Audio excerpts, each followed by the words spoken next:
અન્ય સમાચારની વાત તો પીજીવીસીએલ પર પાલા મલ્યાએ પ્રહાર કર્યા છે। કોન્ટ્રાક્ટરની હડતાલ મુદ્દે કિસાન કોંગ્રેસના પ્રહાર। પીજીવીસીએલ અને કોન્ટ્રાક્ટરની લડાઈ અત્યારે ચાલી રહી છે। બંનેની લડાઈમાં ખેડૂતો હેરાન થઈ રહ્યા છે। ખેડૂતોની હાલ વાવેતરની સિઝન છે। વાવેતરની સિઝનમાં જ આ હડતાલથી ખેડૂતો મૂંઝવણમાં મુકાયા છે। વાવેતર સમયે જ ટ્રાન્સફોર્મર ખરાબ થઈ ગયું છે અને ટ્રાન્સફોર્મર ખરાબ થતા ખેડૂતોનું વાવેતર અટક્યું છે।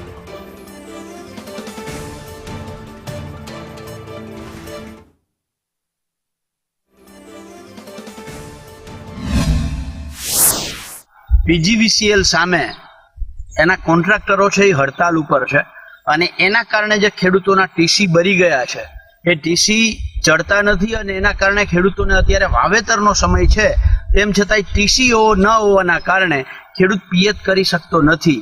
ત્યારે આ બે આખલાઓની લડાઈમાં ખીલાનો ખો જ્યારે થાય છે ત્યારે પીજીવીસીએલને નમ્ર વિનંતી છે કે તમે તમારા બેની લડાઈમાં ખેડૂતોને હેરાન ના કરો।